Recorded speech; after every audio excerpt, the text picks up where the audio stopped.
پہلے تو ان مومنین کو ہم مبارکباد پیش کرتے ہیں جنہوں نے شعبان کے آخری یہ 3 روزے رکھے ہوئے 27 28 29 یا 28 29 اور 30 با صاحبان توفیق رجب شعبان کے مکمل روزے رکھتے ہیں۔ ابھی بھی جنہوں نے نہیں رکھا ایک دن کی گنجائش ہے، کل کا روزہ رکھ کے بھی تقریباً اس سے ملتا جلتا ثواب حاصل کر سکتے ہیں۔ امام رضا علیہ السلام کا من صام 3 ایام من آخر شعبان ووصلها بشہر رمضان، جو شعبان کے آخری 3 روزے رکھ لے ووصلها بشہر رمضان، اور اس طرح ان کو رمضان کے مہینے کے ساتھ ملا دے، اس کو کتنا ثواب ملتا ہے؟ کتب اللہ لہ صیام شہرین متتابعین، اللہ تعالیٰ اس کو 2 مہینے مسلسل روزوں کا ثواب عطا فرماتا ہے، 2 مہینے مسلسل روزوں کا اثر عطا فرماتا ہے۔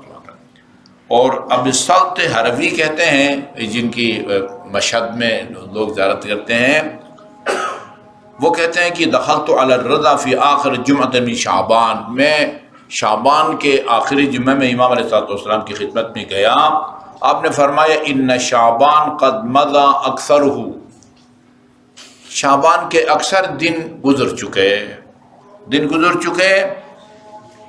وہذہ آخر جمعۃ فیہ فتدارک فیما بقی تقصیرک فی ماضی عنہ، یعنی اس جمعہ سے پہلے جو کوتاہی تم سے ہوئی ہے اس کی تلافی کرو، اس کا وہ جبران کرو۔ وعلیک بالاقبال عما یعنیک، ہمیشہ ان چیزوں کی طرف توجہ رکھو کہ جن سے تمہارا مطلب ہے، جس میں تمہارا فائدہ ہے، لا یعنی چیزوں میں باتوں میں نہ پڑو۔ وَأَكْثِرْ مِنَ الدُّعَاءِ وَالْإِسْتِغْفَارِ وَتِلَاوَةِ الْقُرْآنِ، اور جتنے دن باقی رہ گئے ہیں ان میں 3 چیزوں کی تاکید فرمائی ہے، دعا، کوئی بھی دعا، استغفار اور تلاوت القرآن، ان 3 چیزوں کی جو ہے کو کثرت سے پڑھا کرو۔ وَتُبْ إِلَى اللَّهِ مِن ذُنُوبِكَ، یہ رمضان مبارک کی تیاری بتا رہے ہیں امام رضا۔ رمضان مبارک کی تیاری کس طرح کرے؟ کثرت سے استغفار، کثرت سے دعا اور کثرت سے قرآن کی تلاوت ہے۔ وَأَكْثِرْ مِن دُعَاء وَتُبْ إِلَى اللَّهِ مِن ذُنُوبِكَ لِيَقْبَلَ شَهْرَ رمضان إِلَيْكَ، تاکہ رمضان کا مہینہ شروع ہو جائے، رمضان تیری طرف آئے، یا رمضان کا جب چاند نظر آئے تو وہ انت مخلص للہ تعالی، یہ تو جو ہے نا وہ خالص بن چکا ہو، رمضان مبارک کے روزے رکھنے کے لیے تو خالص بن چکا ہو۔ وَلَا تَدْعَنَّ أَمَانَةً فِي عُنُقِكَ إِلَّا أَدَّيْتَهَا، رمضان مبارک کا چاند نظر آنے سے پہلے جس کسی کی کوئی تمہارے پاس امانت ہے اس کو مالک تک امانت کو پہنچا دو۔ یہ جو 400 امیر المومنین کے آداب ہم پڑھ رہے ہیں، آپ کو یاد ہوگا اس میں ایک ادب یہ تھا کہ اگر کسی نبی کی اولاد کے قاتل نے بھی تیرے پاس کوئی امانت رکھی ہو تو اس میں بھی خیانت کا حق نہیں پہنچتا، یا تو نہ رکھو، شروع سے معذرت کرو، اگر رکھی ہے پھر جس نے بھی رکھی ہے وہ پھر کہاں فرمایا تھا 3 چیزوں میں کوئی استثناء نہیں ہے، امانت کافر بھی رکھے تو اس میں خیانت نہیں کر سکتے، وعدہ کافر سے بھی کرو تو اس کو پورا کرنا فرض ہے، والدین کافر بھی ہوں تو ان کا احترام کرنا یہ بھی فرض ہے۔ ان 3 چیزوں میں فرمایا تھا کہ کوئی جو ہے نا وہ استثناء نہیں ہے۔ اچھا جی، کہ کسی کا فون آ گیا اور اس نے ہمارا کام خراب کر دیا۔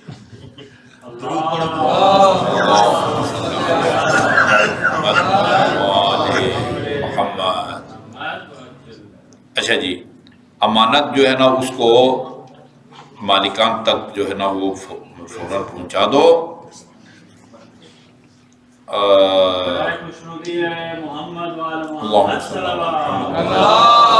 اچھا جی، وَلَا تَدْعَنَّ أَمَانَةً وَلَا فِي قَلْبِكَ عقدن علی مؤمن الا نزعته.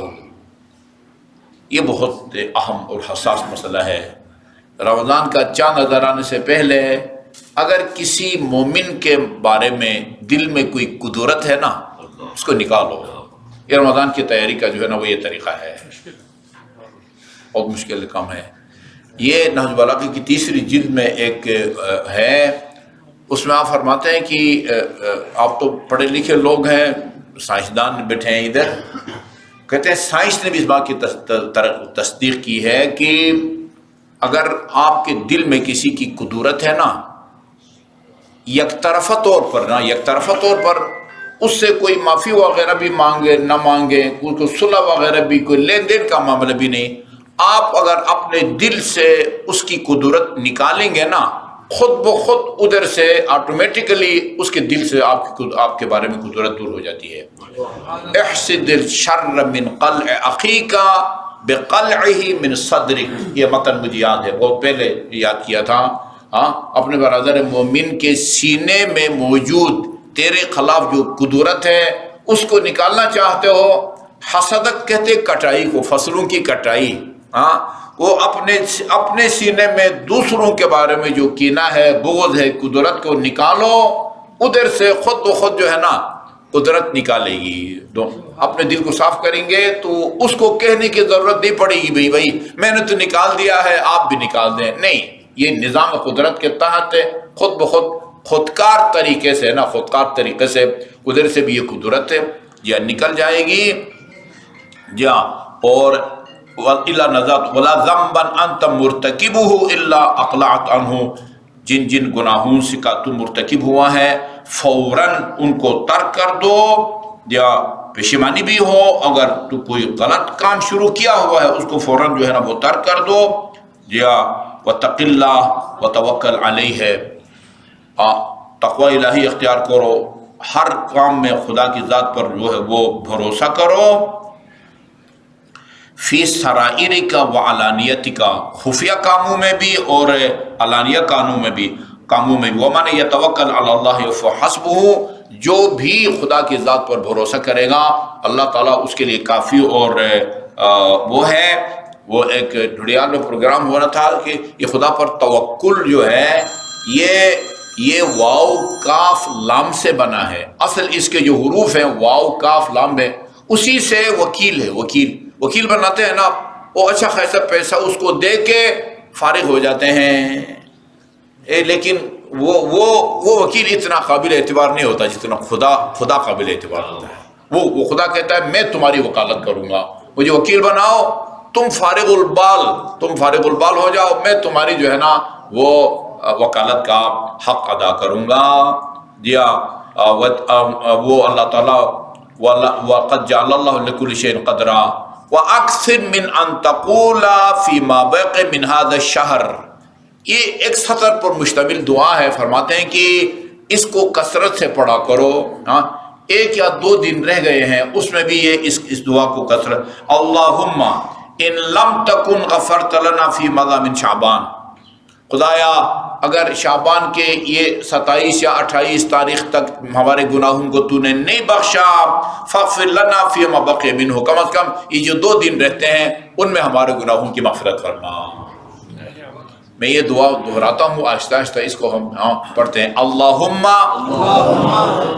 ان لم تکن غفرت لنا فیما مضى من شعبان فاغفر لنا فیما بقی منہ بحق محمد وآلہ الطیبین الطاہرین.